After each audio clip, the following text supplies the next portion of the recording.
ጤና ይስጥልኝ እንዴት አመሻችሁ? ከመወልተን ነገ ጅርተኒ ዛሬ እንግዲህ ቃል በገባው መሰረት በሰሞኑ በኢትዮጵያና በኤርትራ መካከል የተጋጋለ በመጣው የጦርነት ሞቅታ ላይ የአዘጋጅ የነበረውን ጽሁፍ ላቀርብና አንዳንድ ጥያቄዎችን ለመመለስ ነው የቀረብኩት። ይሄ ጉዳይ ለሀገራችንም ለህዝባችንም ለአካባቢያችንም በጣም ወሳኝ ከመሆኑ የተነሳ ሰፋ ያለ ውይይት ማድረግ ያስፈልጋል በማለት ነው ጽሁፉን የጻፍኩት። እንግዲህ ሰዎችም ገብተው እስኪዘጋጁ ድረስ ከዚህ በፊት ይሄ መጀመሪያዊ አይደለም። በዚህ ጉዳይ ላይ ተቀዳደም ለረጅም ጊዜ ተጽፎ ነበረ። በተለይ ይሄ ለውጥ ከመጣ ማግስት ጀምሮ የኢትዮጵያና የኤርትራ ጉዳይ በከፍተኛ ጥንቃቄ መያዝ እንዳለበት ተጽፎ ነበረ። እስቲ ዛሬ ከመታሰር በፊት የዛሬ 5 ዓመት አካባቢ ከኢያስፔድ ተስፋዬ ጋር 2020 ላይ ማለት ነው አጥቅቤ የነበረውን አይተን ከዛ በኋላ ወደ ፕሬዘንቴሽኑ እንመጣለን። ስምምነቱ ግልጽ ሊሆን ይገባል። የኤርትራና የኢትዮጵያ ከኤርትራ ጋር ደግሞ ዘላቂ ከግለሰቦች ከአመራሮች የዘለለ የበለጠ የትግራይ የኤርትራን ህዝብና የኢትዮጵያን ህዝብ ማለትም ፕራይመርሊ የትግራይንና የኤርትራን ህዝብ የሚያያይዝ የሰላም ስምምነት ያስፈልጋል። ትግራይን አግልሎ ኤርትራና ኢትዮጵያን ማስታረቅ ፊዚካሊ ኢምፖሲብል ነው። በነገራችን ላይ ማለት ስላለብኝ እለዋለሁ፣ ጠቅላይ ሚኒስትሩ ፕሬዝዳንት ኢሳያስን መጠንቀቅ አለባቸው። 1990 ውስጥ የፈጸምናቸው ስህተቶች ተመልሰው ሊመጡ ነው። በሁለቱ ሀገሮች አመራር መካከልና በሁለቱ ገዢ ፓርቲዎች መካከል የነበረ ግንኙነት ኢንፎርማል የሆነ ብሮማንስ የምንለው የመሪዎች ወንድማማኝነት ወይም ደግሞ ሽርክና ላይ የተመሰረተ ጉርብትና የትም አይደርስም። ጉርብትና ዘላቂ መሆን መቻል አለበት። 1991 92 93 97 የህወሓትና የትግራይ ነፃ አውጪ ወይም ደግሞ የሻዕቢያ ግንኙነት ነበረ። የጦፈ በጣም የጋለ ፍቅር፣ ልክ አሁን እንደምናየው በጣም የጋለ ፍቅር ነበረ። ሁለት ሀገር ናቸው እንደ እስኪባል ድረስ በሁለቱ መካከል ችግር ሲፈጠር፣ ምክንያቱም በሁለቱ መካከል የማይታረቅም ነበር። 100,000 ዜጎች ከሁለቱ ሀገር አጣን። ለ20 ዓመታት ግሪድሎክ ውስጥ ገባን። ዛሬ ስለምን ነው እዛ ተመልሰን የምንገባው? ዛሬም እኮ ልክ ያኔ በፕሬዝዳንት ኢሳያስና በመለስ መካከል የነበረው በፕሬዝዳንት ኢሳያስና በጠቅላይ ሚኒስትር አብይ መካከል እየመጣ ነው። ባለፉት 2 ዓመት ምንድነው የኢትዮጵያ መንግስትና የኤርትራ መንግስት ግንኙነት ምንድነው? የኛ ውጭ ጉዳይ ሚኒስትር በደንብ ያውቁታል። ዲፕሎማቶቻችን ያውቁታል። is there anything institutionalized? I don't think so. አምባሳደራችን ከዓመት በኋላ ነው የተቀበሉት። ኤግዛክትሊ። ለዚህ የሚያዋጣው ውስብስብ ነገር ውስጥ እየገባን ከመሄድ በፊት ነገሮች ፎርማል እንዲሆኑ አንዱን ክልል አግሎ ከሌላ ሀገር ጋር የሚደረግ ነገርም ብዙም እንደማያዋጣ ኢንፋክት ለኤርትራኖችም ከኛ ፕራክቲካሊ የሚቀርቧቸው ትግራዮች ናቸው። ፕራክቲካሊ በደም ብቻ ሳይሆን በጂኦግራፊም በኢኮኖሚም በማንኛውም። ስለዚህ የሚያዋጣው መፈራረጁ አንዱ ባንዱ ላይ መዶለቱ ሳይሆን በጋራ ተወያይቶ መፍትሄ ማምጣቱ ነው። እሺ አመሰግናለሁ። እንግዲህ ይሄ የዛሬ 5 ዓመት ትውስታ ነበረ። ያኔ በሁለቱ ሀገራትና በሁለቱ አመራሮች መካከል የጦፈ የጋለ ግንኙነት በነበረበት እንዲሁም ደግሞ ለትግራይ ጦርነት ዝግጅት እየተካሄደ ባለበት ነው። አይ ቲንክ ይሄንን ተናግሬ በወር ወይ 1 ወር ባላለፈ ጊዜ ነው የታሰርኩት። እስቲ ዛሬ ደግሞ ምን ላይ ደርሰናል? ታሪክ ራሱን እየደገም ነው ወይ የሚለውን ሰሞኑን ከጻፍኩት ውስጥ ትንሽ ፕሬዘንት አድርጌ ከዛ በኋላ ደግሞ የመጡ ጥያቄዎች አሉ። ከነሱ ውስጥ ከባልደረቦቼ ጋር ያዘጋጇቸው አንድ የተወሰኑ ጥያቄዎች አሉ። እነሱ ላይ ሀሳብ ሰጥቼ የምንለያይ ይሆናል። እንግዲህ እናንተም ጥያቄያችሁን በዲስከሽኑ መቀጠል ትችላላችሁ። እንግዲህ የርዕሱ ወደ ፖለቲካና የተጋረጠው የጦርነት አደጋ የሚል ነው። እንግዲህ ዋናው መታየት ያለበት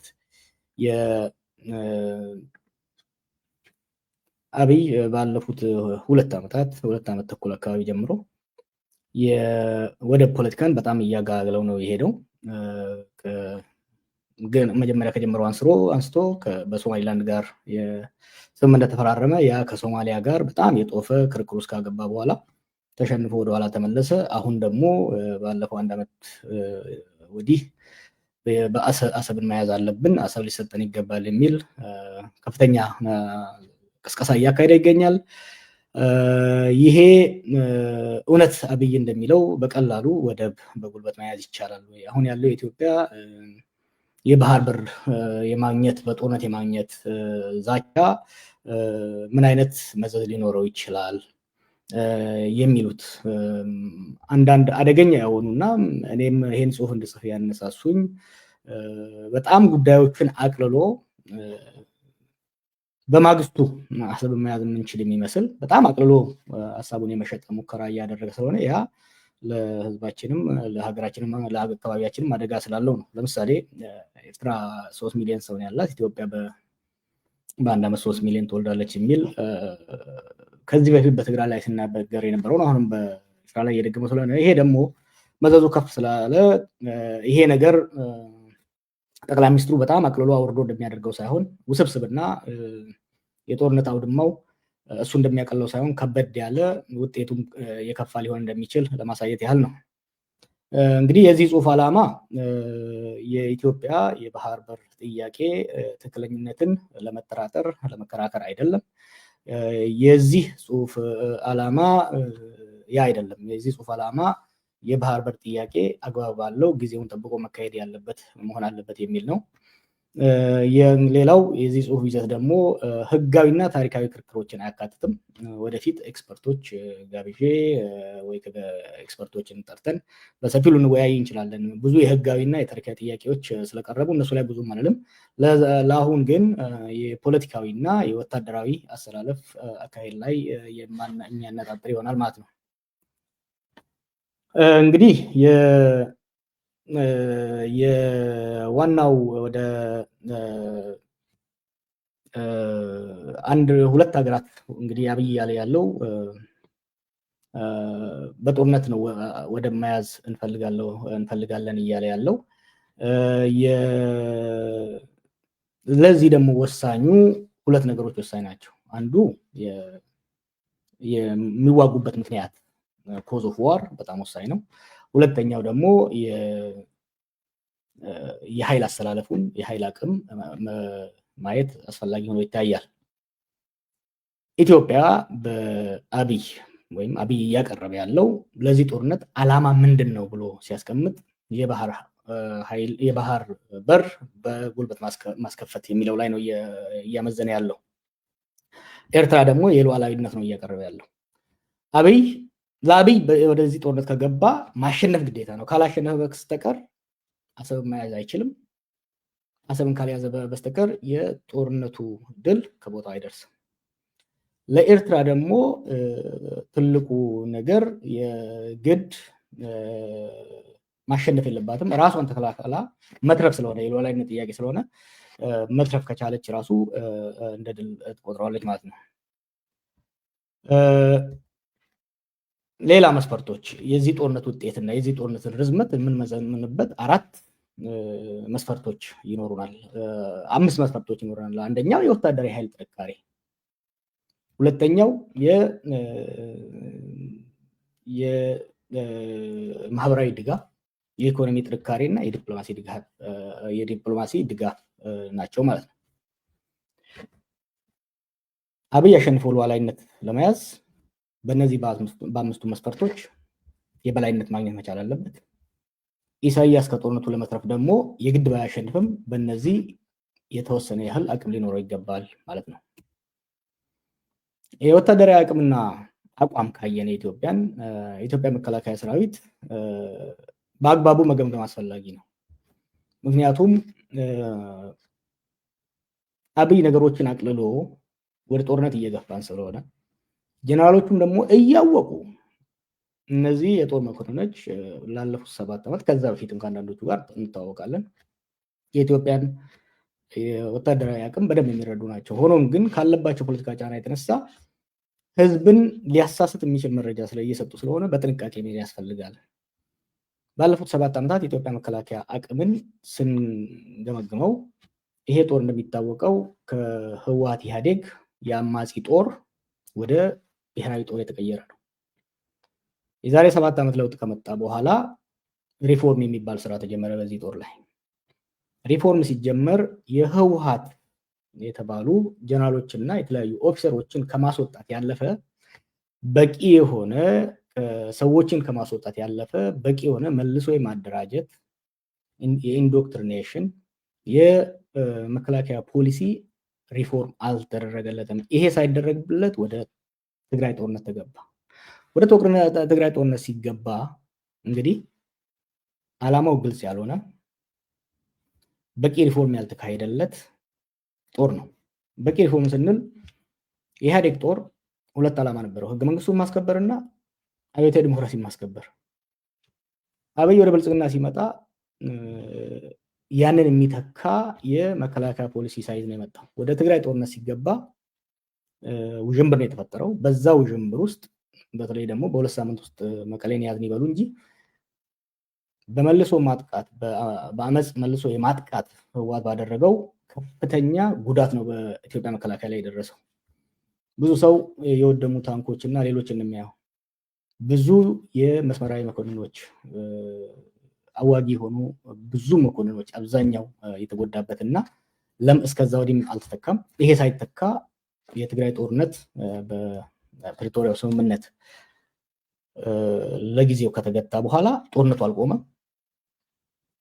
መጀመሪያ ሪፎርም ያልተደረገለት ከዛ በኋላ ደግሞ ለማገገም ጊዜ ያልነበረው መከላከያ ወደ ኦሮሚያና አማራ ውስጥ ሰፊ ጦርነት ውስጥ ገባ ማለት ነው። ላለፉት 3 ዓመታት በክልሉ 2 ሰፋፊ የሀገሪቷ 2/3 በሚሆነው ምድር ላይ ሰፊ ጦርነት ውስጥ በመሳተፉ ከትግራይ ጦርነት በኋላ ማገገም አልቻለም። ፖሊሲውን ማስተካከል አልቻለም። በትግራይ የወደመበትን የሰው ኃይል በተለይ ደግሞ የማዕከላዊ መኮንኖችን ሳይተካ ወደ ኦሮሚያ ገባ፣ ወደ አማራ ገባ። ወደ አማራና ወደ ኦሮሚያ መግባት ደግሞ ሌሎች ተጨማሪ ችግሮችን አመጣበት። በተለይ ደግሞ በዚህ ክልሎች የሚካሄዱ ጦርነቶች ብሔር ተኮር ከመሆናቸው የተነሳ መከላከያው ደግሞ በአብዛኛው ከነዚህ 2 ክልሎች የመጣ በመሆኑ በሁለቱ ክልሎች መከላከያ ውስጥ የሁለቱ ክልሎች አስተዋጽኦ ፕሮባብሊ ከ60 እስከ 70% ይሆናል 70% ይሆናል።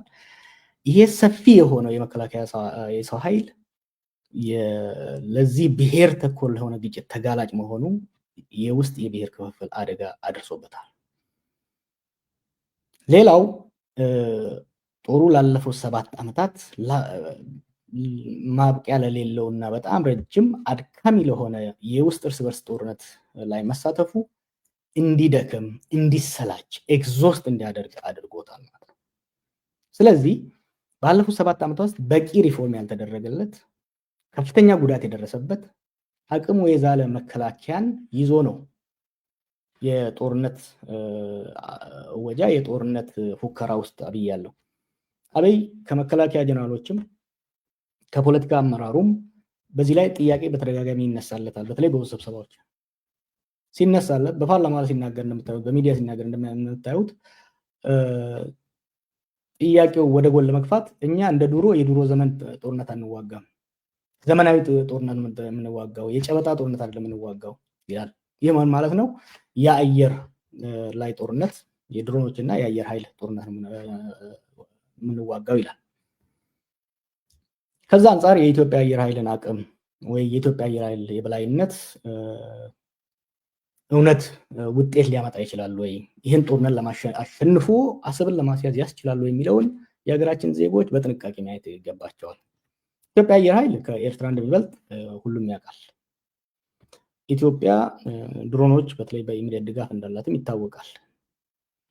ግን የኤርትራ አየር ኃይልም ባዶ አይደለም። የሱዳን አውሮፕላኖች ኤርትራ ላይ እንዳሉ ይታወቃል። ለዚህ ብዙ ማስረጃዎች አሉ። ባለፈው ሳምንት ለምሳሌ ሀሜቲ የሱዳኑ አማጺ የሚመራው ጀነራል የአልቡርሃን ጀቶች አስመራ ስላሉ እመታለሁ የሚል ዛቻ ውስጥ የገባበት ሁኔታ እንዳለ ማየት ያስፈልጋል። ሌላው ድሮን ነው። የድሮን ጉዳይ አብይ በጣም አጋኖት ስለሚሄድ ረጋ ብሎ ማየት አስፈላጊ ነው። እውነት ነው፣ ድሮን በዘመናዊ ጦርነት ውስጥ ከፍተኛ ሚና አለው። ዲሳይሲቭ ሮሎች ይኖሩታል። ግን ድሮን ብቻውን ያለ ጠንካራ እግረኛ፣ ያለ ጠንካራ ሜካናይዝድ፣ ያለ ጠንካራ ሞራል ያለው የጦር ሰራዊት ጦርነትን አሸንፎ የአንድን ሀገር ክልል ቆርጦ ለማቆየት ያስችላሉ የሚለውን ጥንቃቄ ማየት ያለብን። የሌሎች ሀገር ተሞክሮ ስናይ ለምሳሌ የመን ላይ ብንወስደው የኤሚሬትስ የሳውዲ አየር ኃይሎች ለአመታት ሁቲ ሲቀጠቅጡ ነበር። እነዚህ ሁለቱ ሀገሮች እንግዲህ የአሜሪካንን የተርኪን የሁሉ አሉ የሚባሉ አውሮፕላኖች እና ድሮኖች ያላቸው ናቸው። ከሁለት 3 ዓመት 4 ዓመት ቅጥቀጣ ድብደባ በኋላ ሁቲን ሳያሸንፉ ነው የተመለሱት። እዚህ ላይ በደንብ መጠንቀቅ ያስፈልጋል። ኢትዮጵያ ውስጥም ቢሆን ከትግራይ ጋር የተደረገው ጦርነት ላይ ድሮን ከፍተኛ ሚና ነበረው። ሆኖም ግን ህወሓት ወይ ቲዲኤፍ ባደረገው የመልሶ ማጥቃት ላይ የድሮኖቹ ሚና በጣም ውስን ነበረ። ወደ ሸዋ ሜዳ ከመጡ በኋላ ነው ብዙ ውጤት ያመጣው። ስለዚህ በድሮን ብቻ ተማምኖ ጠንካራ ሞራል በሌለው በውስጥ ክፍፍል ባለው በቂ ሪፎርም ባልተደረገለት የፊት ለፊት አዋጊ የሆኑ ኦፊሰሮች በተመናመኑበት ጦር መሄዱ አዋጭ ነው ወይ የሚለውን መጠያየቅ ያስፈልጋል። ሌላው የኃይል ጥምረትና አሰላለፍንም ማየት ይገባናል። ይህ ጦርነት በተለይ በዘመናዊ አሁን ባለፉት 10-20 ዓመታት በዓለም ላይ የተደረጉ ያሉ ጦርነቶች በሁለት ተዋጊ ቡድኖች ብቻ አቅምና ጥንካሬ ስትራቴጂ የሚወሰኑ አይደሉም። አሁን የሚደረጉ ጦርነቶች በብዛት ብዙ የተለያዩ ኃይሎችን የውስጥና የውጭ የጎረቤት የሩቅ ሀገር የሚያሰልፉ ናቸው። ስለዚህ በኢትዮጵያና በኤርትራ መካከል ጦርነት የሚፈነዳ ከሆነ በኢትዮጵያ መከላከያ እና በኤርትራ መከላከያ ብቻ የሚደረግ ጦርነት ሆኖ መታየት የለበትም። ብዙ ጊዜ ሰዎች ከባድመ ጦርነት ጋር ሊያነጻጽሩት ይሞክራሉ። that is totally wrong። የኤርትራ እና የኢትዮጵያ የባድመ ጦርነት ጊዜ ኦልሞስት ኤክስክሉሲቭሊ ጦርነቱ የተካሄደው በኢትዮጵያ መከላከያ ኃይል እና በኤርትራ መከላከያ ኃይል መካከል ነበር። አሁን ግን እንደዛ አይደለም። ሁለት ለየት የሚያደርጉት ነገሮች አሉ። አንደኛ የአማጽያን ሚና ነው። ሁለተኛው ደቦ ሆኖ የሚመጡ ሀገራት ሚና ነው። የአማጽያን ስናይ በተለይ ኢትዮጵያ ውስጥ ያሉ አማጽያን የሚኖራቸው ሚና ቀላል አይደለም። የትግራይ ኃይሎች አሁን ግልጽ በሆነ መልኩ ከኤርትራ ጋር እንደሚያብሩ ግልጽ እየሆነ እየመጣ ነው። ይሄ ሚስጥር የሚደባበስም አይመስለኝም። በግልጽ እየመጣ ተገፍተውም በተለያየ ምክንያት ወደዛ እየሄዱ ነው ያሉት። የኤርትራና የትግራይ ኃይሎች ጥምር የሚናቅ አይደለም። ለረጅም ጊዜ ልምድ ያላቸው በዚህ አካባቢ ላይ የረጅም ዓመታት የውጊያ ልምድ እንዳላቸው መረዳት ያስፈልጋል፣ ማስታወስ ያስፈልጋል። ሁለተኛው ደግሞ ሁለቱም በህይወት የመትረፍ የሞት ሽረት ጦርነት የሚያደርጉት they will conduct and they are preparing for an existential war። ይሄን ጦር ከተሸነፍን እንደ ድርጅት እንደ አመራር እንጠፋለን የሚል ስለሆነ ይሄ ራሱ የሚኖረው ኤሌመንት እንዳለ መረዳት ያስፈልጋል። ከዚህ የተነሳ ይሄ ውጊያ ረጅም ዓመታትን ሊወስድ እንደሚችል ወይም ደግሞ በቀላሉ ሁለቱን በቀላሉ ማየት አያስፈልግም። ሌላው የፋኖና የኦኤልኤ ሚናም መርሳት አያስፈልግም። እነዚህ ሁለቱ በአማራና በኦሮሚያ ክልል የሚንቀሳቀሱ ኃይሎች በቀጥታ ከኤርትራ ጋር ተሰልፈው ላይዋጉ ይችላሉ፣ ያንን ግልጽ ላያደርጉ ይችላሉ። ሆኖም ግን መከላከያ ከነኚህ ክልሎች ተስቦ በሚንቀሳቀስበት ጊዜ ያን እድል ተጠቅመው የጦርነት ዓላማቸውን ለማሳካት እርምጃ በመውሰድ በአብይ አገዛዝ ላይ ጫና የመጨመር አቅም እንዳላቸው መገንዘብ ያስፈልጋል። ሁለተኛው የሌላ ሀገራት ደቦ፣ ቅድም እንዳልኩት ዘመናዊ ጦርነቶች የአሁን ጦርነቶች በሁለት ተዋጊ ኃይሎች በባድመ ጊዜ እንዳደረግነው በሁለት ተዋጊ ኃይሎች ብቻ የሚካሄድ አይደለም። በቀጥታ ራሱ የሚሳተፉ ብዙ ኃይሎች ይኖራሉ። ለምሳሌ ኦልሬዲ ኢትዮጵያ የሱዳን ጦርነት ቲያትር ውስጥ እየተሳተፈች ነው ያለችው። ይሄ ጦርነት ሲከፈት የትግራይ ኃይልም አለ እዛ ውስጥ። ይሄ ጦርነት ሲደረግ የሱዳንን ውስጥ የሚካሄደው ጦርነትና ኢትዮጵያ ውስጥ የሚካሄደው ጦርነት የመቀላቀል ሚና ይኖረዋል። ሌላው የደቦ የሚወጡ ሀገራት አሉ። ኤሚሬት በቀጥታ ከኢትዮጵያ ጎን እንደምትሰለፍ ይጠበቃል። ግብፅና በተወሰነ ደረጃ ሳውዲም ከኤርትራ ጎን የሚሰለፉበት እድል ይኖራል። ሌሎች ሀገሮችም እየተሳቡ የሚመጡበት እድል ይኖራል። እንደ ዱር ቢሆን ሁለት ኃይሎች እንደ ሁለት ጎረምሳ ተታግለው በጉልበት የበለጠ በስልት የበለጠ መጨረሻ ላይ ያሸንፋል። ከዛ የአሸናፊ ተሸናፊ ድርድር ተደርጎ ሰላም ይመጣል። አሁን እንደዛ አይደለም። የአንደኛው ተፋላሚ ኃይል አቅም መመናመን ራሱ ለድል ሊያረጋግጥ እንደማይችል መጠንቀቅ አስፈላጊ ነው። ይህን ምለው ምንድነው አብይና አንዳንድ ከሱ ተቀብለው የሚያስተጋቡ ሰዎች የኤርትራ ጦር አመራር አርጅቷል፣ ሀገሪቷ ትንሽ ነች ምናምን የሚሉ ነገር አለ። ይሄ የተሳሳተ ነው። የራሻና የዩክሬን ውሰዱ። ራሻ በሁለት ሶስት ሳምንት ውስጥ ኪየቭን ይዛ የጦርነት ዓላማውን ለማሳካት ነበር ጦርነቱ የተጀመረው። ከ4 ዓመት ወዲህ አሁን እንግዲህ ጦርነት ከተጀመረ 4 ዓመት ቀጠለ። ምክንያቱም የምዕራብ ኃይሎች ተሳተፉበት። ምንም እንኳን ዩክሬን እና ራሻ በኃይል ሲነጣጠሩ ዩክሬን በጣም ደካማ ብትሆንም ጦርነቱ ግን ሌሎች ደቦ ስለመጡላት ማራዘም ራሷን ተከላክላ ማራዘም ችላለች። ቅድም የሁቲነት ጠቅሼዋለሁ። ሊቢያ ውስጥ፣ የመን ውስጥ፣ ሱዳን ውስጥ ያለውን ኃይል ብትወስዱት የሱዳን መከላከያ ኃይል በአቅም ከአርኤስኤፍ ወይም ደግሞ ከሚሊሻዎቹ ጠንካራ ነበረ። ሆኖም ግን የአርኤስኤፍ በሚሰጣት ድጋፍ ጠንካራ ከመሆኑ የተነሳ እስካሁን ያ ጦርነት ሳያልቅ ተራዝሟል ማለት ነው። ስለዚህ ወደ ኢትዮጵያም ስንመጣ ወደ ኢትዮጵያና ኤርትራም ስንመጣ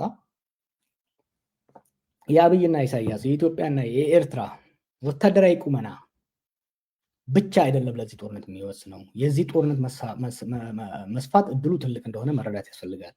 ከዚህ ጋር ተያይዞ የጦርነት አውድማው መስፋትም መገንዘብ ያስፈልጋል። መቀየሩ ራሱ ከዚህ በፊት በኢትዮጵያና ኤርትራ መካከል የተደረጉ ሁለት ጦርነቶች ከወሰድን በደርግ ጊዜ የተደረጉትን ከወሰድንና በኢህአዴግ ጊዜ የተወሰዱትን ከወሰድን በአብዛኛው ከኢትዮጵያ መካከል በራቀ ስፍራ ላይ ነው ውጊያ የተካሄደው። በደርግ ጊዜ በአብዛኛው በኤርትራ ምድር በኤርትራ ቆላማ አካባቢ በአፈበት በሌሎች አካባቢ ነው ከፍተኛ ጦርነት ሲደረግ የነበረው። በ98 ዝቅ ብሎ በትግራይና በኤርትራ ድንበር ላይ ባድመ፣ ሽራሮ አካባቢ ነው የተካሄደው።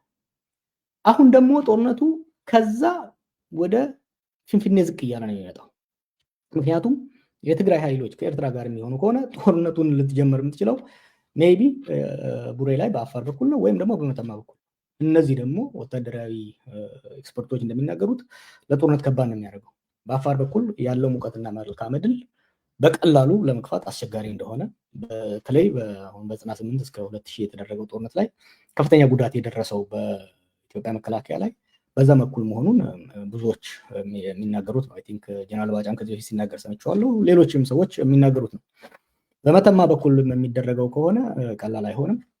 በሱዳን ውስጥ ያለ የትግራይ ጦር አለ፣ የሳፍ ወይም ደግሞ የቡርሃን ጦር አለ። ስለዚህ ጦርነቱ ራያ ወይ ከራያ በታች ላይ የሚካሄድ ነገር ነው። ይሄንን የማነሳው የዚህን ጦርነት ውስብስብነት ኤርትራ ያሸንፋል ትግራይ ያሸንፋል ሳይሆን የዚህን ጦርነት ውስብስብነትና ይህ ውስብስብነት ደግሞ ጊዜውን የሚያራዝም ውጤቱን የሚያዛባ መሆኑን እንድንረዳ ነው ማለት። ሌላው ጦርነት በሁለት ሀገሮች መካከል የሚደረግ ጦርነትን ለማሸነፍ የሚያስፈልገው የማህበራዊ ድጋፍ አንድ ሀገር ከውጭ ሀገር ጋር ለጦርነት ስትነሳ ያለውን ወታደር ሞራል መጨመር አለባት። አዳዲስ ወታደሮችን መመልመል አለባት። አስፈላጊ ለጦርነቱን የሚያስፈልግ ስንቅና ትጥቅ ከህዝብ መሰብሰብ መቻል አለባት። ለዚህ ደግሞ ህዝቡ በልበ ሙሉነት መደገፍ መቻል አለበት። የአንድ ሀገር ህዝብ ወይም ደግሞ የሁለቱ ሀገራት ህዝቦች የትኛው ነው የበለጠ ጦርነት ሊደግፍ የሚችለው የሚለውን ማነጻጸር ያስፈልጋል። አንዱ የትርክት ኢትዮጵያ ውስጥ የአብይ ይህንን የወደብ ጉዳይ እያቀረበ ያለው ወደብ ያስፈልገናል ለኢኮኖሚ እድገት የሚል ነው። ኢሳያስ ደግሞ እያቀረበ ያለው የሀገር ህልውና የሀገር ሉዓላዊነት ጥያቄ ነው እያቀረበ ያለው። ይሄ ኢትዮጵያ ውስጥ ምን ያህል ነው እየሰራ ያለው? ኤርትራ ውስጥ ምን ያህል ነው እየሰራ ያለው? እነኚህ ሁለቱ ትርክቶች ማንን ነው እየረዱ ያሉት? ማን የበለጠ እየተሳካለት ያለው ያለውም ማየት አስፈላጊ ነው። ኢትዮጵያ ስንመጣ የወደብ ጉዳይ ሀገራዊ ብሔራዊ ጉዳይ መሆኑ ምንም የሚያጠራጥር አይደለም። ግን ኢትዮጵያ አሁን ያለችበት ነባራዊ የውስጥ ጉዳይ በዚህ ላይ ምን አይነት ጫና አለው? አብይ ሊሸጠው የሚሞክረው የወደብ ፖለቲካ ምን ያህል ገዢ አግኝቷል ህዝብ ውስጥ? ህዝቡ ለወደብ ያለው ፍላጎት ትልቅ ቢሆንም አሁን ባለው ሁኔታ ጦርነትን የመደገፍ አቅም ጦርነትን የመደገፍ እሳቤ አለ ወይ የሚለውን ስናይ የሚያጠራጥር ነው። ለዚህ ብዙ ምክንያት ማንሳት እንችላለን። አንዱ ምክንያት ጦርነት ለረጅም ዓመታት ከመቀጠሉ የተነሳ ጦርነትን መሰላቸት አለ። ዋር ፋቲግ የምንለው አለ። የጦር ፋቲግ አለ። አንዱ እሱ ነው። ሁለተኛው የኑሮ ውድነቱ የኢኮኖሚ መንኮታኮቱ የዚህ የኢኮኖሚ መንኮታኮት ምክንያት ደግሞ የጦርነት ነው የሚለው ጋር ስለተያያዘ ህዝቡ ዛሬ ኢትዮጵያ ውስጥ ቅድሚያ እየሰጠ ያለው ለሰላምና ለኢኮኖሚ ለኑሮ ውድነት መሻሻል ስለሆነ በጣም ህዝቡን እያሳስቡ ያሉት ሁለቱ ሆነው ሳሉ እነዚህ ደግሞ የተያያዙ ስለሆኑ አዲስ ጦርነት ስትሰብከው የመቀበል አቅሙ ዝቅተኛ ነው ማለት ነው። ሌላው ለአብይ አስቸጋሪ ወይም ደግሞ ለኢትዮጵያ በአሁኑ ወቅት የውጭ ጦርነት ለማካሄድ የሚያስቸግራት የውስጥ ክፍፍሉ ነው። ለወትሮ በባህል ጉዳይ ላይ ጠንካራ አቋም ሊኖራቸው የሚችሉ የሀገራችን ማህበራዊ ክፍሎች ተገፋን የሚል የብሔር ቁጭትና የብሔር ስሞታ ስላላቸው ከዚህ በፊት በነበረው ኤግዛይትመንት እና ከዚህ በፊት በነበረው ሞራል መሳተፋቸው መደገፋቸው አጠራጣሪ መሆኑን መጥቀስ ያስፈልጋል። ወደ ኤርትራ ስንመጣ ናሬቲቭ የተቀመጠበት በተለይ ደግሞ እንደ አግሬሰር እየታየ ያለው እንደ ጠባጫሪ እየታየ ያለው የኢትዮጵያ መንግስት ከመሆኑ የተነሳ ላለፉት 2 ዓመታት የፐብሊክ ኦፒኒየን የኤርትራን ፐብሊክ ኦፒኒየን በተለይ ከሀገር ውጭ ያለውን ስናየው ሀገር ውስጥም ሪፍሌክት ሊያደርግ እንደሚችል መገመት ይቻላል። የሀገር ህልውና ጉዳይ ነው በሚል ለወትሮው ኢሳያስን መገልበጥ መዋጋት የሚፈልጉ ብዙ ኃይሎች በአሁኑ ወቅት እነዛ ልዩነቶች አጥበው ከመንግስት ጎን ለመሰለፍ እያኮበኮቡ እንደሆነ ነው የምናየው። ወይም ቢያንስ ዝም የማለት ከዚህ በፊት የነበሩት የታሪክ ጠባሳ ጉዳዮች ጋር ሁሉም ጋር ተያይዘው ነው። ይሄን እንግዲህ ከራሴ ኤክስፒሪየንስ መነሳት እችላለሁ። ጽሁፍ ውስጥም እንዳስቀመጥኩት የዚህ ዩሮፕ የማገኛቸው ሽማግሌዎች ነበሩ፣ አዛውንቶች፣ ድሮ የጀብሃ የሻዕቢያ ታጋይ ነበሩ። ከዛ ወዲህ ግን የኤርትራ መንግስት ተቃዋሚ የሆኑ በጣም ጠንካራ ተቃዋሚ የሆኑ ሰዎች ባለፉት 2 ዓመታት ያየሁት የኦፒኒየን ለውጥ በጣም የሚገርም ነው። የዛሬ 3 ዓመት በጣም ጠንካራ የሆነ ጸረ ኢሳያስ አመለካከት የነበራቸው በአሁኑ ወቅት ግን ብናረጅም ሄደን የምንችለውን ሁሉ እናደርጋለን፣ መስዋዕትነት እናደርጋለን የሚል በጣም ከፍተኛ ቁጣ እንደፈጠረ ይሄንን በደንብ መረዳት አስፈላጊ ነው እና አብይ አውርደው እንደሚያዩት ጉዳይ እንዳልሆነ ይሄ በተለይ ደግሞ ናሬቲቭ የተቀመጠበት ንቀት የተሞላበትና ስሜት ኮርፖራዊ መሆኑ አደጋ እንዳለው መረዳት አስፈላጊ ነው። ሌላው እንግዲህ የኢኮኖሚ ጉዳይ ነው። የኢትዮጵያ ኢኮኖሚ ከኤርትራ ኢኮኖሚ በብዙ መልኩ እንደሚበልጥ መረዳት አስቸጋሪ አይደለም። ምንም የሚነጻጸር አይደለም። በብዙ እጥፍ ይበልጣል። ነገር ግን ወጪና ገቢን ማነጻጸር ያስፈልጋል። የኢትዮጵያ ኢኮኖሚ ትልቅም ቢሆን የኢትዮጵያ መንግስት ወጪ በጣም ትልቅ ነው። አንዱ ሰፊ ቢሮክራሲ፣ ሰፊ ፕሮጀክቶች ያለው መንግስት እንደመሆኑ ወጪው በጣም ሀይ ነው።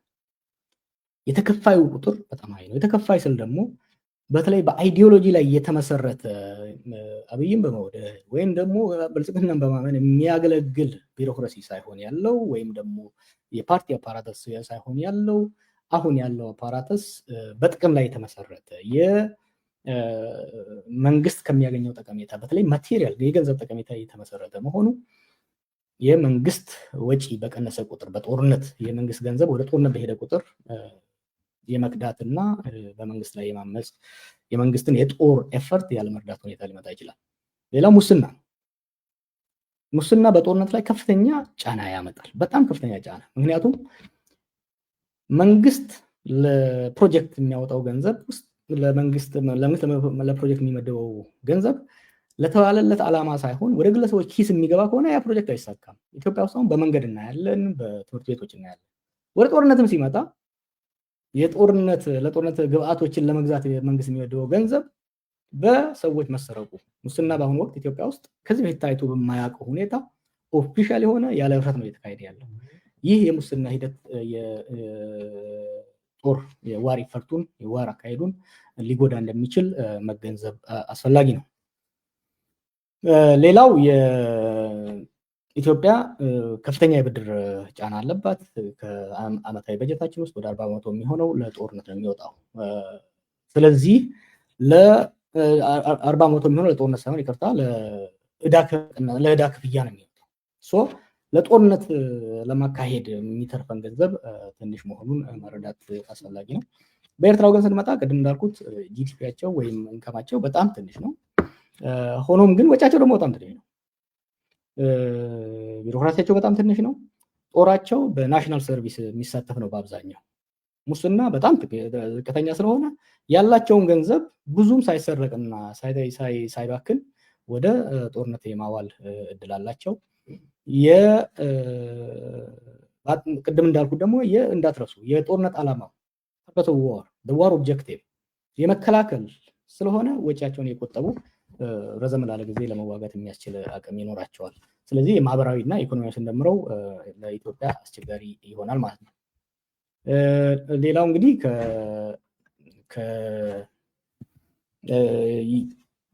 የዲፕሎማሲውን ነው። ሶስተኛ ላይ በዲፕሎማሲ ደረጃ የኢኮኖሚውን አይተናል፣ የወታደራዊ አሰላለፉን አይተናል። የዲፕሎማሲ ስናየው ኢትዮጵያ እና ኤርትራ ስናነጻጽር እስከ 2008 ድረስ ኢትዮጵያና ኤርትራ ከተጋጩ ከ2000 በኋላ ኢትዮጵያ አብሶሉት ዶሚናንስ ነበራት በዲፕሎማሲ። ኤርትራ በዓለም ዲፕሎማሲ እንድትገለል በአፍሪካም በሆርን ኦፍ አፍሪካም እንድትገለል ብዙ ማዕቀቦች እንዲጥሉባት ያደረገ ሁኔታ ነበረ። ባለፉት 7 ዓመታት ይሄ የዲፕሎማሲ የኢትዮጵያ የበላይነት እየተንሸረሸረ መምጣቱን ማየት አለብን። እንዴት ነው የጀመረው? አብይ ወደ ስልጣን እንደመጣ ከኤርትራ ጋር ለመታረቅ ባደረገው ሂደት ኤርትራ ላይ የነበሩ ማዕቀቦች እንዲነሱ፣ ግንኙነቶች እንዲሻሻሉ ብዙ ስራዎች ሰርቷል። በዚህም የተነሳ የኖቤል ሽልማት እስከማግኘት ችሎ ነበር። ይሄ ኤርትራ አውት ኦፍ ዘ ኮልድ። በተመሳሳይ ወቅት ደግሞ የኤርትራ ዲፕሎማሲ ቁመና እየተሻሻለ እየሄደ ባለበት የኢትዮጵያ የዲፕሎማሲ ሂደት ደግሞ እየተዳከመ ነው የመጣው። ለምን? የአንድ ሀገር የዲፕሎማሲ ጥንካሬ ከሚወስኑ ነገሮች ውስጥ የወታደራዊ ቁመና፣ የውስጥ ሰላምና መረጋጋት፣ የኢኮኖሚ እና የዲፕሎማቲክ ስኪልስ ወሳኝ ናቸው። በዚህ ነገር ስናይ ኢትዮጵያ ባለፉት ዓመታት እየተዳከመች ነው የመጣችው። ድሮ ቅድም እንዳልኩት የኢትዮጵያ በሆርን ኦፍ አፍሪካ በተለይ በኤርትራ ላይ የዲፕሎማሲ በላይነት በነበራት ጊዜ ያን ማግኘት የቻለችበት አንደኛ ጠንካራ ወታደራዊና የደህንነት ተቋም ስላላት ከራሷ አልፋ የአካባቢውን ሰላም ማስከበር የምትችል አንከር ስቴት የሰላም ምሰሶ ተብላ ትታይ ነበር። ባለፉት 7 ዓመታት የገባንበት የእርስ በርስ ጦርነት ያለን አቅም እያመናመነ አይደለም ከራሳችን አልፈን የጎረቤቶቻችንን ደህንነት ማረጋገጥ አይደለም የራሳችን ደህንነት ማረጋገጥ አለመቻላችን የአካባቢው የሰላም ዘብ ሳይሆን የአካባቢው ጸረ ሰላም የግጭት አመንጪ ሆነን መታየታችን የዲፕሎማሲ ተሰሚነታችንን አዳክሞታል። ሌላው ከዚህ ጋር ተያይዞ በኢኮኖሚ ረገድ ከሆነ ባለፉት ዓመታት እስከ 2018 ድረስ ኢኮኖሚ በፍጥነት እያደገ ስለሆነ ብዙ ሀገሮች ከኛ ጋር ለመነገድ እኛ ጋር ኢንቨስት ለማድረግ የውስጥ አስተማማኝ የተሻለ ሰላም ስለነበረ ይመጡ ነበር።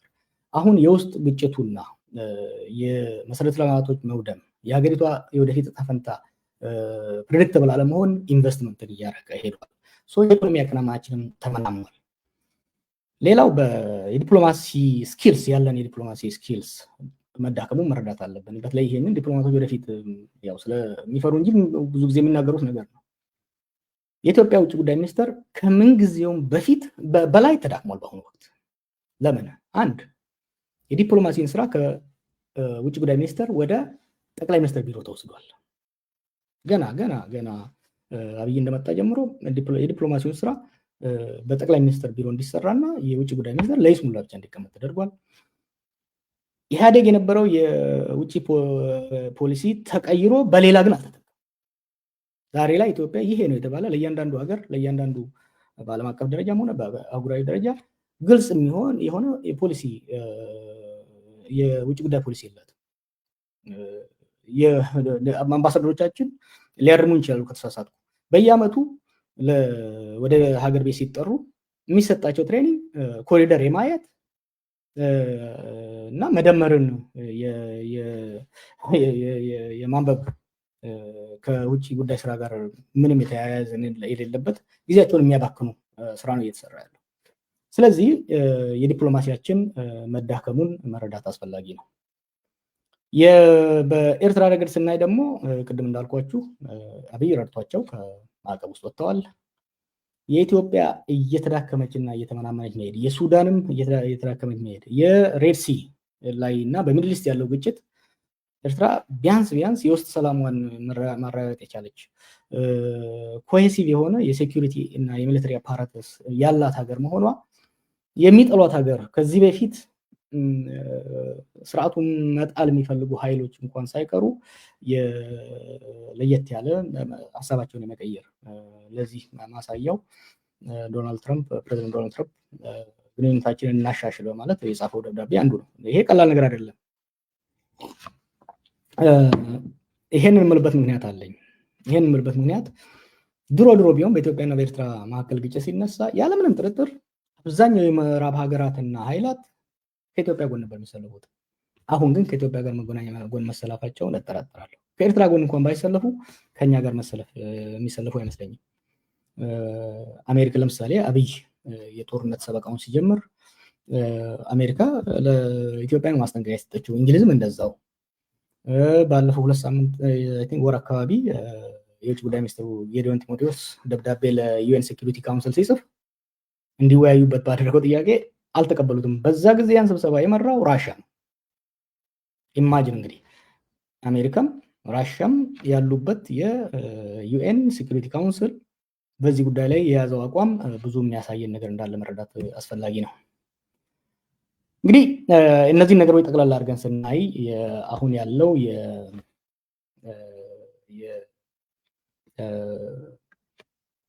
ነባራዊ ሁኔታ ኢትዮጵያ በጉልበት አንድ ጎረቤት ሀገር ወራ ምንም እንኳን አላማዋ ምንም እንኳን የዋር ኦብጀክቲቭ ጀስቲፋያብል ቢሆን ራሱ አንድን የጎረቤት ሀገር ወራ ወደብ ይዛ መጠቀም የሚያስችላት ወታደራዊ ቁመና ላይ የለችም፣ ኢኮኖሚያዊ ቁመና ላይ የለችም፣ ማህበራዊ መሰረት የለም፣ ዲፕሎማሲያዊ ድጋፍ የለም። ይሄን በደንብ ማጤን በጣም አስፈላጊ ነው። ይሄ ጦርነት ከተጀመረ አደጋ ያመጣል። አብይ የሚያደርገው እንደሚመስለኝ አብይ በአሁኑ ወቅት በመከላከያ ውስጥ ምንም አይነት ዝግጅት የለም እና አብይ እነዚህ 4ቱ ምክንያቶች ይረዳል ብዬ ገምታለሁ። ከዚህ በፊት በማስፈራራት የውስጥ አጀንዳን ለማስቀየር ምናልባት አስፈርቶ ወደብ ለማግኘት ያደረጋቸው ንግግሮች በአሁኑ ወቅት ሁኔታውን ወደ አደገኛ ሁኔታ ወስደውታል። የኤርትራም ሆኑ የትግራይ ኃይሎች ዛሬ እንኳን አቅሙና ዝግጅቱ አንሶት ባይወጋንም አብይ ወደፊት ይወጋናል፣ ስለዚህ ሳይዘጋጅ እርምጃ እንውሰድ የሚሉበት እድል ሰፊ መሆኑን መረዳት ያስፈልጋል። በተለይ ደግሞ የትግራይ ኃይሎች ጦርነትም ሰላምን ማጣታቸው ከፍተኛ የሆነ የውስጥ ጫናና ለውስጥ ክፍል ስለዳረጋቸው ወደ ጦርነት የመሄድ እድላቸው ሰፊ ስለሆነ በዚህ ጉዳይ ላይ ተረባርቦ ጦርነት ለማስወገድ መስራት ያስፈልጋል። ይሄ ጦርነት የማንፈልጋቸው የሀገራችንና የአካባቢያችን ሰላም ለነሱ ደንታ ያልሆነ የእርስ በርስ ውድድር፣ የሪሶርስ ኤክስትራክሽን ዓላማ ያደረጉ ፈጣማ የገንዘብ አቅም ቱጃር የሆኑ ሀገሮችን ስቦ ማምጣት እንደሚችል ከሱዳን ጋር የተደበላለቀ ማባሪያ የሌለው ጦርነት ውስጥ ሊያስገባ እንደሚችል መጠቀም ያስፈልጋል። የዚህ ጦርነት ኪሳራ የሚሳተፉት በሙሉ ይከስራሉ። በነገራችን ላይ ጥንቃቄ ያስፈልጋል። ለአብይ አልተሳካም ማለት በኤርትራም ላይ ሆነ በትግራይ ላይ ከፍተኛ አደጋ አያደርስም ማለት አይደለም። ከፍተኛ ውድመትን ሊያደርስ ይችላል። የሚሳተፉ በሙሉ ውድመት ይደርስባቸዋል። ጉዳቱ ግን ለኢትዮጵያ የከፋ ነው የሚሆነው። ኢትዮጵያ የበለጠ ተጋላጭ ነች። ይህ ጦርነት ከተጀመረ የኢትዮጵያ የውስጥ የእርስ በርስ ጦርነት እየተባባሰ እየተጋጋለ እንደሚሄድ መረዳት ያስፈልጋል። አሁን እየተዳከመን የሄደው እየደቀቀ የሄደው ኢኮኖሚ ሌላ ጦርነት ከተጨመረበት ሙሉ በሙሉ የመውደቅ የእርስ በርስ ጦርነቱና የኢኮኖሚው መበላሸት ደግሞ መባባስ ደግሞ የሀገር ብትንትን መውጣትን ሊያመጣ እንደሚችል መጠንቀቅ ያስፈልጋል። እንግዲህ መፍትሄው አሁንም ቢሆን በዚህ በባከነ ሰዓት መጨረሻ ሰዓትም ቢሆን ጦርነት ለማስቆም መስራት እንደሆነ ነው ሀሳብ መስጠት የምፈልገው። እንግዲህ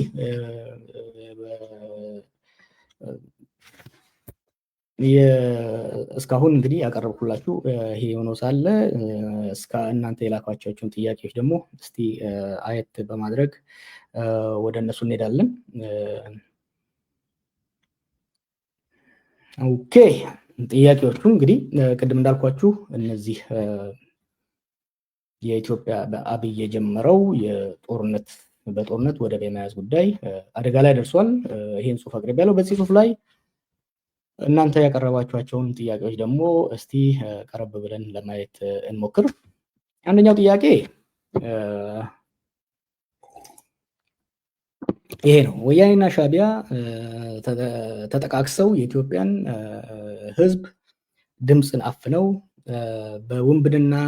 በውንብድና የዘረፉንን ወደብን ትውልድ መጠየቅ የለበትም ወይ? በወቅቱ የሽግግር መንግስት እንጂ በኢትዮጵያ ሕዝብ ያልተመረጠ መንግስት የባህር በር እንዳይኖረን የማድረግ ስልጣን ሳይኖረው ጉልበት ስለነበረው ከወሰደብን አሁን ጉልበት ያለው መንግስት ሲመጣ በጉልበት ቢቀለብሰው ወይም ደግሞ ቢወስደው ምን ችግር አለበት? ኢትዮጵያ ከስትራቴጂክ ወሳኝ ባህር መነጠሏ ፌር ነው ወይ? ይህ ያህል የህዝብ ይዘን ዘላለም ተዘግቶብን መኖር አለብን ወይ? እነዚህ ጥያቄዎች በጣም አስፈላጊና ፌር ናቸው። በነገራችን ላይ ኢትዮጵያ ወደብ ያጣችበት ታሪካዊና ህጋዊ ፖለቲካዊ ሁኔታ ሊገመገም ይገባል፣ ልንከራከርበት ይገባል፣ ልንወያይበት ይገባል፣ ልንማርበት ይገባል። ዛሬ አይደለም ይሄን ጉዳይ የጀመርኩት፣ እኔ ብቻ አይደለም የጀመርኩት። በ97 ወይም ደግሞ 2005 ምርጫ ጊዜ ቅንጅትም ህብረትም አጀንዳ አድርገው ሲወያዩበት ዛሬ ራሳቸውን ብልጽግና ብለው ስማቸውን የቀየሩ ከአብይ ጋር ቆመው ለአብይ ከበሮ የሚመቱ ሰዎች ትክክል አይደለም ሲሉ ነበር። እኔ እያልኩ ያለሁት ወደ ጦርነት መሄዱ አስፈላጊ አይደለም። ወደ ጦርነት መሄዱ አስፈላጊ አይደለም። ያ ሳይሆን የሚገባን በሰላም ማግኘት ሌሎች መንገዶች ማማራት አለብን። በተለይ ደግሞ ያቀን ጉዳይ ነው። እዚህ ጥያቄ ውስጥ አንዱ የተነሳው ነገር አቅምና ጉልበት ያለው መንግስት ሪሊ አሁን ያለው መንግስት አቅም አለው ወይ? እንደኔ ያረዳድ ይሄ አብይን ከመቃወም ካለመቃወም ጋር የሚያያዝ አይደለም። እንዳሁኑ መንግስት አቅመ ቢስ ሆኖ ያለ አይመስለኝም። የኢትዮጵያን ስቴት እንዳሁኑ ተዳክሞ አያውቅም። ቅድም እንዳነሳሁት ከወታደራዊ አንጻር፣ ከማህበራዊ አንጻር፣ ከዲፕሎማሲ አንጻር፣ ከኢኮኖሚ አንጻር ኢትዮጵያ ከፍተኛ ድክመት ላይ ነው ያለችው። የውስጥ ተጋላጭነቷ በጣም ከፍተኛ ነው። ምንም እንኳን በጉልበት ትላንት ወደብ ያጣንበት ሁኔታ ፌር አይደለም የሚል ብሔራዊ ስምምነት እንኳን ቢደርስ አሁን ላይ በአቅም በጉልበት ሄዶ ወደብ ለመያዝ የሚያስችል አቅም የለም። ሆል ፐርፐዝ ኦፍ ዲስ ፕሬዘንቴሽን ምንም እንኳን ኢንጀስቲስ ተፈጽሞብናል፣ ተጎድተናል የሚል መደምደሚያ ላይ ራሱ ብንደርስ is it viable? Is use of force a viable alternative? Is it really a viable alternative? Is it the time? ካን ኢትዮጵያ አፎርድ አንሃዘር ኤክስተርናል ዋር? ዲፕሎማሲያዊ ቁመናችን፣ ማህበራዊ ሁኔታችን፣ የውስጥ ማህበራዊ ሁኔታችን፣ ወታደራዊ አቅማችን፣ ኢኮኖሚያችን ውስብስብ ከሆነው የዓለማችንና የአካባቢያችን ሁኔታ አንጻር በጦርነት አሸንፈን ማሸነፍ ብቻ አይደለም፣ ከዛ በኋላ አኔክስ አድርገን በመሄድ የሚያስችለው ሁኔታ አለ ወይ የሚለው የለም የሚል ነው የኔ መደምደሚያ። ሁለተኛው ጥያቄ ወደቡን ለማስመለስ በኃይል አማራጭ ሌላ መንገድ ይኖራል ወይ ብለህ ታስባለህ ወይ? ዓለም አቀፋዊና ቀጠናዊ የጊዜ ሁኔታ አሁን አመቺ ነው። የባህር በር ለልማትና ለንግድ አስፈላጊ እንደመሆኑ ከጎረቤት ሀገሮች ተከራይታ መጠቀም የምትችልበት መንገድ እያለ አሁን የምትሄድበት መንገድ ከቀጠለች ግን ውጤቱ ምን ይሆናል? ከኃይል አማራጭ ብዙ መንገዶች አሉ። ከዚህ በፊት ሌላ አርቲክል ጽፌ ነበር በዚህ ጉዳይ ላይ። የባህር በር በጉልበት ነው ወይስ በብልሃት የሚል አርቲክል ጽፌ ነበር። ሜቢ ሪሼር አድርግላችኋለሁ። እሺ፣ ጉልበትና ብልሃትን አመዛዝነ መሄድ ያለብህ አሁን ብልሃት ነው የሚያዋጣኝ ወይ ጉልበት ነው የሚያዋጣኝ ብለህ መመዘን መቻል አለብህ። ኢትዮጵያ ምንድነው ያላት ስትራቴጂክ አድቫንቴጅ? አንደኛ በጣም ሰፊ መሬት ነው ያላት፣ ሰፊ ህዝብ ነው ያላት። አካባቢያችን ያሉ ሀገሮች ሶማሊያ፣ ጅቡቲ፣ ኬንያ፣ ሱዳን እና ኤርትራ ወደቦች አላቸው። ከኛ በላይ የበለጠ እነሱ ናቸው የሚፈልጉን። we are the only one። 5 ጎረምሶች የሚፈልጓት ልጃገረድ መሆን ትችላለች ኢትዮጵያ። የባህር በራችን ዳይቨርሲፋይ ማድረግ እንችላለን። ኢኮኖሚካሊ ከሆነ ተፈራርቀው ተወዳድረው ነው እኛን መጠቀም። በእኛ ላይ መጣላት ነበረባቸው። የውስጥ ስታቢሊቲያችንን አረጋግጠን ኢኮኖሚያችን ካጠናከርን ልንሄድ እንችላለን። ከዚህ ያለፈ ከኢኮኖሚ ቫያቢሊቲ ያለፈ ደግሞ ከእነዚህ የጎረቤት ሀገሮች አንደኛ የእኛን ኢኮኖሚ እኛን ይፈልጉናል። ሌላ ሰፊ ህዝብ ስላለንና ወታደራዊ አቅማችን የውስጥ ጦርነት ብናስወግድ የወታደራዊ አቅማችንን ማጠናከር ስለምንችል እነዚህ ሀገሮች ሶማሊያም ሆኑ ሌሎቹ ከድንበራቸው ወጣ ብለው የሜሪታይም መብታቸውን መከላከል የሚችሉበት ደረጃ የለም። እነሱን ከማስፈራራት ይልቅ የኛ ጦር የነሱን የባህር መብት እያስከበረ ለኛም ጠቃሚ ስራ የሚሰራበት የጆይንት ሴኩሪቲ ፓክት ማድረግ ይቻላል። ይሄ ምንድነው የሚፈልገው? የሰከነ ስጋትን የሚፈጥር ለጎረቤት ሀገሮቻችን ስጋት የሚፈጥር ጦር መስበቅ፣ ፕሮፓጋንዳ። እኔ ይቅርታ አድርጉልኝና ውጊያ እንኳን ብንፈልግ ጦርነት እንኳን ብንፈልግ ሌት ተቀን ቴሌቪዥን ላይ እየወጡ እንዋጋለን መጣንልህ የሚደረግ ሽለላ፣ መተን እንጨብጣችኋለን የሚል ሽለላ፣ በሰላም ካስወጣችሁን እንጨፈልቃችኋለን የሚል እናውቃለን።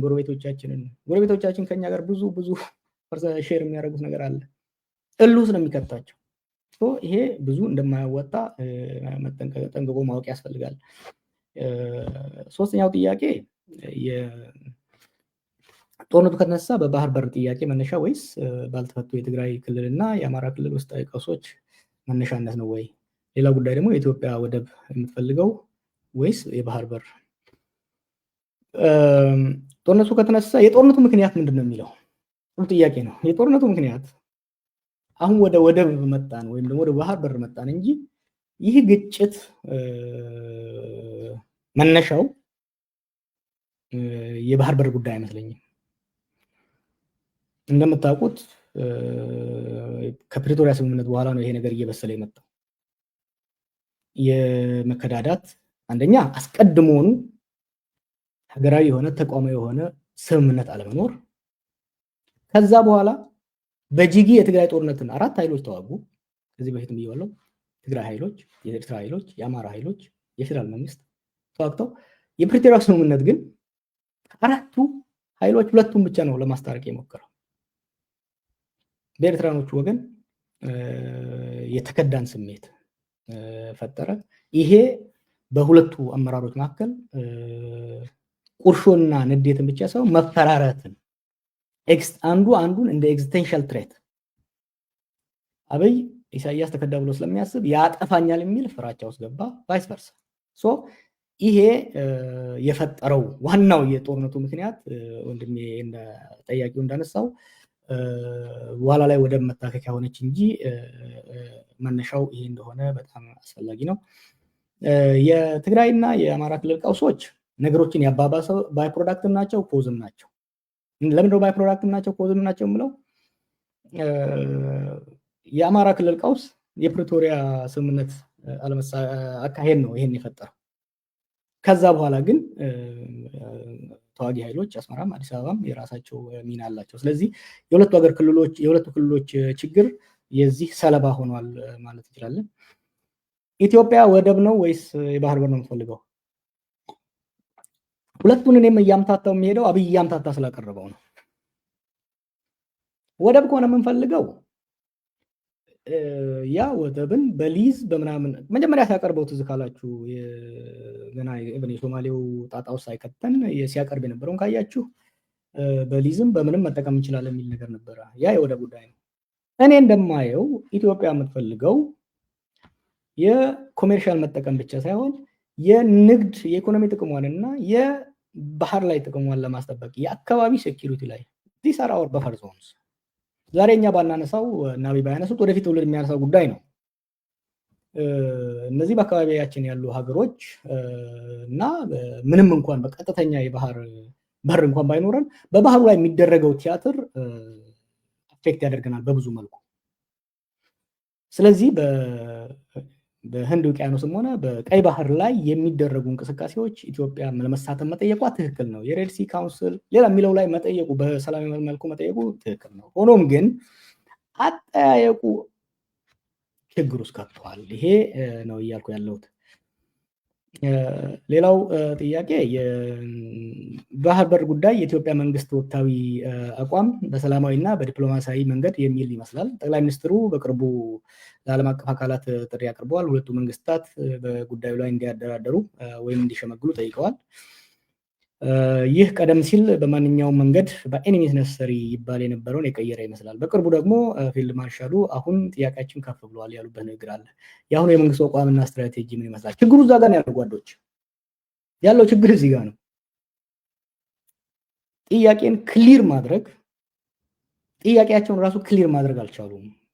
ዲፕሎማቶቹን ያስቸገራቸው ኢቭን በውጭ ጉዳይ በየኤምባሲ ያሉ አምባሳደሮች በጠይቋቸው ይነግሯቸዋል። What does the Abiy government want? አክሰስ ዘ ሲ ነው ወይ ስፖርት ነው የሚፈልገው? በኤኒሚስ ነሰሪ ካልክ ከሰጣችሁ ትቱኝ፣ አለበለዚያ ወራለው ነው፣ ጦረኝነት ነው። በዲፕሎማሲ ከሆነ ይህን ሀል ማስጮህና ሌላ ጋር ማድረግ ተገቢ አልነበረም እና ለነሱም ግልጽ አይመስለኝም፣ ለመንግስትም ግልጽ አይደለም። ይሄ ነው አንዱ ግልጽ መሆን ያለበት። ምንድነው ኢትዮጵያ እየጠየቀች ያለችው? ምንድነው አሁን ያለው ኢትዮጵያ መንግስት እየጠየቀ ያለው? ምንድነው እያለ ያለው? በኤኒሚስ ነሰሪ በማንኛውም መልኩ አመጣለሁ ወይም ደግሞ በጉልበት ሄዳለሁ ወይስ እያለ ያለው? ምክንያቱም ከጊዜ ወደ ጊዜ ቴምፕሬቸሩ እየጮኸ ሲሄድ የድሮን ትዕይንቶች፣ ሌሎች ነገሮችን ስታይ በኃይል ለመሄድ የታሰበ ይመስላል። ከዛ ደግሞ አሸማግሎ የሚል ደብዳቤ ደግሞ ሲመጣ በሰላም ይሄ የኢትዮጵያን አቋም አዳክሞታል። ሲሪየስ እንዳንወሰድ አድርጎናል። አገር አልጠራም። በአንድ ጊዜ የዛሬ ወር አካባቢ ይመስለኛል የኛ ዲፕሎማቶች ሲኒየር ዲፕሎማቶች አንድ ሀገር ሄደው ነበር ደብዳቤ ይዘው ኤርትራ ልትወረን ነው እና አንድ በሉ ሲባል እንዴ እናንተ እኮ ናችሁ እንወራለን እያላችሁ ያላችሁት፣ ባለፈው እንደዚህ ብላችሁ የለም እንዴ የጋው ነው የሚል አፍ የሚያስይዝ መልስ ነው የመጣው። ቅድም ያልኳችሁ የዲፕሎማሲው መምታታት ችግር አለው።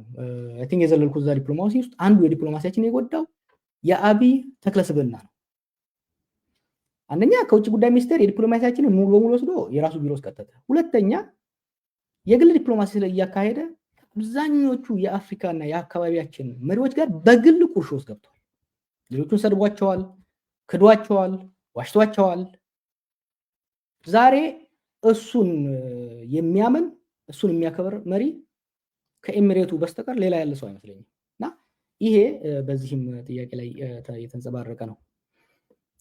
አምስተኛው ጥያቄ እስከዛሬ የነበሩ ኢትዮጵያ መንግስታት ሳይጠቀሙባቸው ያለፉ እድሎች ወይም ደግሞ በመንግስታቶቹ ጥፋት ምክንያት ኢትዮጵያ ያጣቻቸው እድሎች ብዙ መጥቀስ ይቻላል። ነገር ግን የሁለቱ ሀገራት መንግስታት ተቋማዊ ያልሆነና ኢመደበኛ ግንኙነቶች ማለትም ግንኙነቶች ብዙ ችግር ፈጥረዋል። ለምሳሌ በሽግግር መንግስቱ ዘመን ጀምሮ እስከ ጦርነቱ ጅማሮ ገደማ ማለትም የባድመ ጦርነት ማለት ነው ኢትዮጵያን የአሰብንና የምጽዋን መደቦች ነፃ የምትጠቀምባቸው አሰራር ነበር፣ ፍሪፖርት በሚል ማለት ነው። ኢህአዴግ መደበኛና ዓለም አቀፋዊ ህግ እውቅና ያለው የሁለተኞች ስምምነት ማድረግ ያልቻለው በተጨማሪም በለውጡ ማግስት የአብይና የኢሳያስ መካከል የነበረው ኢመደበኛ ግንኙነት አስገዳጅነት ያልነበረ ፒስ ዲል ተጠቃሽ ናቸው።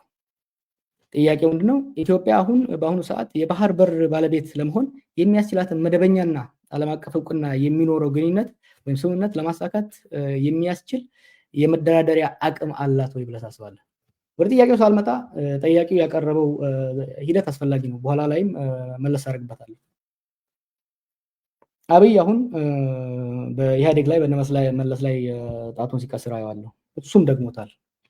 ባለፉት 35 ዓመታት ኤርትራና ኢትዮጵያ ከተለያዩ በኋላ በወደብ ላይ የተከተልነው ፖሊሲ የፖሊሲ ኢንኮንሲስተንሲ የሁለቱን ሀገሮች ዘላቂ ጥቅም ከማስከበር ይልቅ የዘላቂ መሰረት ላይ ከማስቀመጥ ይልቅ ጊዜያዊ ትብብር ማድረጉ አደጋ አለው። ስድስተኛውና ይሄኛውና ስድስተኛው ጥያቄ ተያያዥ ስለሆነ አንድ ላይ አየት አድርገን እንድንሄድበት ፈልጌያለሁ። እንግዲህ የስድስተኛው ጥያቄ ምን ይላል? የኢህአዴግ መንግስት በመለስ ለምን ኢትዮጵያን የባህር በር እንዳይኖራት ፈቀደ? እንዲኖራት ለምን አልጣረም? የሚል ጥያቄ ሁሌ ያሳስበኛል። የአልጀርስ ስምምነት በመርህ ደረጃ ተቀብሎ ባድመን ግን አልሰጥም የተባለበት ሁኔታ ግራ የሚያጋባ ነው። ስዩም መስፍንም እንደዚያ ባድመ ለእኛ ተወስኗል ብሎ ህዝብን ሰላማዊ ሰልፍ ማስወጣት በሰጥ ወይም ህዝብ እውነታውን መቼም አይደርስበትም የሚል ጅላጅል ነበር ብሎ ለመቀበል ያዳግታል ነው ጥያቄ። የመለስ ኢህአዴግ መንግስት በወቅቱ ባድመን ባለመስጠት የሁለቱን ሀገራት ግጭት ከፍ አድርጎ ለአመታት ሳይቋጭ እንዲቀር ማድረጉ ምክንያታዊ ነበር ብለህ ታስባለህ ወይ? ጠቅላይ ሚኒስትር አብይ ገና ወደ ስልጣን እንደመጣ የአልጀርስን ስምምነት ውሳኔዎች ያለምንም ቅድመ ሁኔታ በመቀበል በተለይ አስተማማኝ የቀጣይ ግንኙነት ዋስትና ሳይኖር ባድመን በመስጠት መወሰኑ አሁን ለምንገኝበት ሆነ ለቀጣይ የሁለቱ ሀገራት ሁኔታ ምን አስተዋጽኦ አድርጓል የሚል ነው። I think this is really a good question.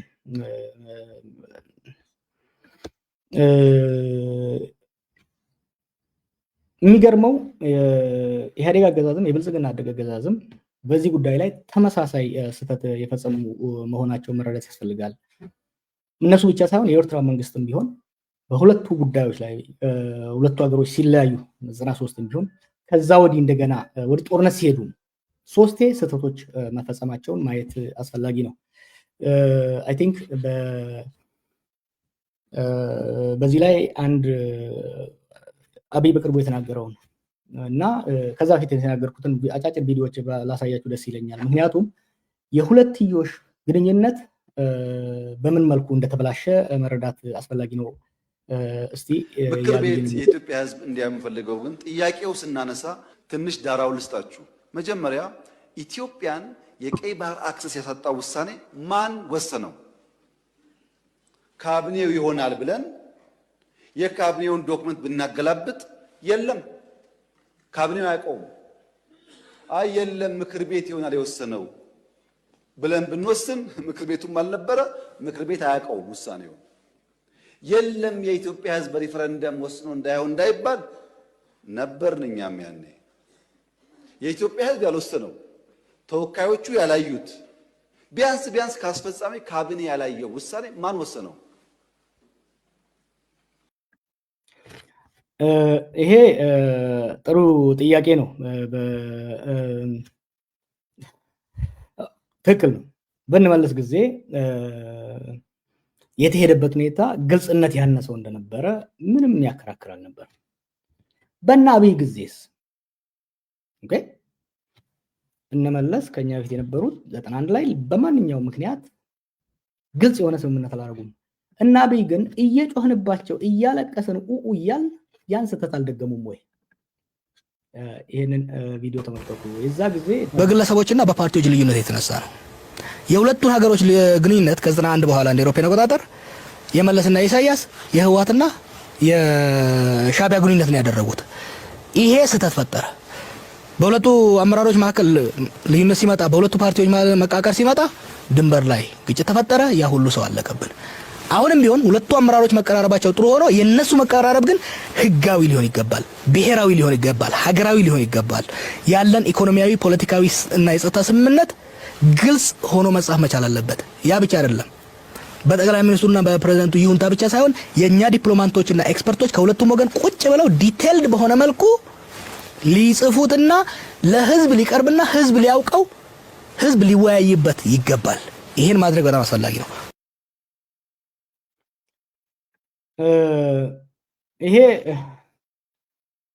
ይሄን ንግግር መቼ መሰላችሁ ያደረኩት ኖቬምበር 2018 የዛሬ 7 ዓመት ሀገር ቤት ተመልሼ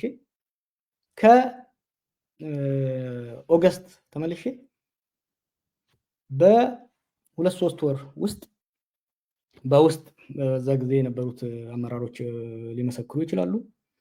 በውስጥ ይሄን ሐሳብ አቅርቤ ተሰሚነት ሲታጣ በሚዲያ ሄጄ ይሄ የኤርትራና የኢትዮጵያ ጉዳይ የከዚህ በፊቱ ስህተት መፈጸም የለበትም። it should not be reduced to a handshake between leaders. it should not be secretive. ግንኙነቱን ፎርማላይዝ ማድረጉ አስፈላጊ ሆኖ ሳለ የሁለቱ ሀገራት ዲፕሎማቶች ጠለቅ ያለ ውይይትና ድርድር ላይ የተመሰረተ ስምምነት ሊኖር ይገባል ስል ነበር ማለት ነው። እና ይሄንን ያልሰሙ ሰዎች ናቸው አሁን እንግዲህ እንደ እንትን እያነሱ ያሉት። እንግዲህ አንድ ስላይድ አሳይቻችሁ ወደ እንትሩ ሄዳለሁ፣ ወደ መጨረሻው ሄዳለሁ።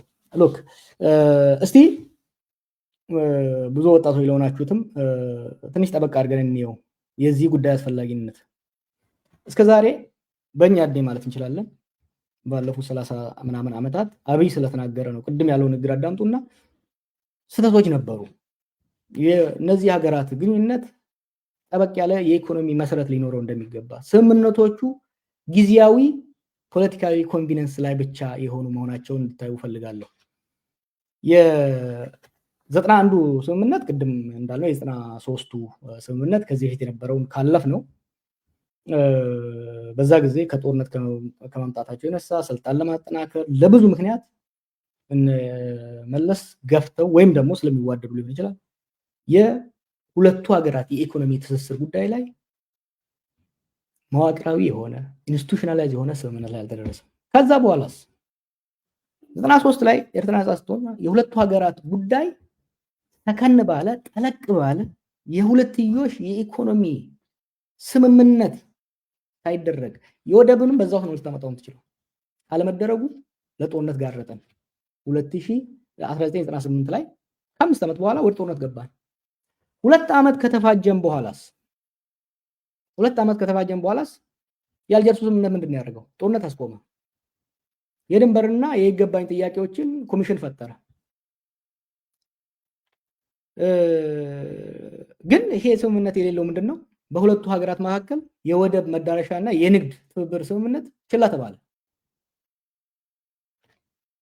ስምምነት ሲደረግ የ2000 ስምምነት የአልጀርሱ ስምምነት የሁለቱ ሀገራትን የኢኮኖሚ ትስስር በተለይ ደግሞ የወደብ ጉዳይ ኢትዮጵያ ውስጥ አንገብጋቢ ጉዳይ ሆኖ ሳለ አልተነካም።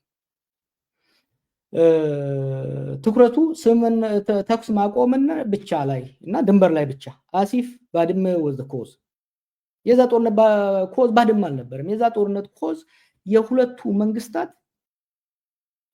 ያሉ ልዩነቶችን አደባብሶ ማለፉ ነው። እነዛ ልዩነቶችን ተደራድሮ ማድረብ አለመቻሉ ወደ ጦርነት አስገባን። እንደገና አሁንም አልጀርስ ላይ አደባብሰው ታለፉ። ውጤቱ ምን ነበረ? ህጋዊ መንገድ ጦርነቱን ማስቆም ቢቻልም ነገር ግን ዘላቂ ሰላም በኢኮኖሚና በፖለቲካዊ መንገድ ሊኖር የሚችል ግንኙነት መፍጠር አልተቻለም። ቀጥሎ በአብይ ዘመን የአስመራው የሰላምና ወዳጅነት ስምምነት አብይ ወደ አስመራ ከሄደ በኋላ ምንድን ነው ያደረገው? ከአልጀርስ በኋላ የአልጀርስ ስምምነት ሊሳካ አልቻለም። ኢትዮጵያና ኤርትራ አክቲቭ የሆነ ጦርነትን ባይኖራቸው ግንኙነታቸውን ማደስ አልቻሉም። ኖ ፒስ ኖ ዋር፣ ሰላምም ጦርነትም የሌለበት የኤርትራ ላይ ማዕቀብ የተጣለበት አንዱ በአንዱ ውስጥ ጉዳይ ላይ የሚያምስበት ሁኔታ ነው ለ20 ዓመታት የቀጠለው። ከ20 ዓመታት በኋላ 2018 ላይ ለውጥ ሲመጣ አብይ ወደ አስመራ ሄዶ ግንኙነቱን ሲያመጣና ሁላችንም ስንጨፍር አዎ ግንኙነቱን አደሰ። ዋና ትኩረቱ ግንኙነቱን ማደስ ነው። ዲፕሎማሲያዊ ግንኙነትን አደሰ። ድንበሮችን ለጊዜው እንዲከፈቱ አደረገ። ግን ያልተካተቱ ስምምነት ውስጥ ትብብር ለማድረግ ቃል የተገባበት ቢሆንም ነገር ግን ለወደቦች ለንግድ ወይም ለመሰረተ ልማት ምንም አይነት ግልጽ የሆነ እቅድና ውይይት አልነበር። ኢሱ ተባለ፣ ተጨበጠ፣ ቀለበት ገባ፣ ሌላ ነገር ተደረገ። ከዛ ያለፈ ግን the elephant in the room the issue about port the issue about economic interdependence ለውይይት አልቀረበም። ውጤትና ተጽዕኖ ምንድነው? ለአጭር ጊዜ የቆየ ብሩህ ተስፋ ፈጠረ። ይሁን እንጂ ድንበሮች ብዙም ሳይቆይ ተዘጉ። ትዝ ካላችሁ መተማመን እየቀነሰ ሄደ፣ ችግር ውስጥ ገባም ማለት ነው። ከዛው በዛው አመት ደግሞ ጅዳ ላይ ስምምነት ተካሂዷል። እስከዛሬ ግልጽ ያልሆነ በሳውዲና በኤሚሬትስ ሸምጋይነት ጅዳ ላይ ስምምነት ተካሄደ። ያው የአስመራው የወዳጅነት ወይም ደግሞ የዲፕሎማሲ መጀመሩ ጠንከር ብሏል ተባለ። ነገሩ ግን ይሄ ስምምነት የጅዳ ስምምነት የሚባለው ምንም አይነት የሚያስተባብር አስከዳጅ የኢኮኖሚ ወይም የወደብ የባህር አጠቃቀም ድንጋጌዎች አልያዘም። ናቲንግ። ብዙዎች እንደሚሉት እንዳውም ፕሮባብሊ ቱ ዘ ዋር ፓክት ትግራይን ለመውጋት የተደረገ አይነት ነገር ካልሆነ ያለፈ የኢኮኖሚ ላይ አሁን አብይ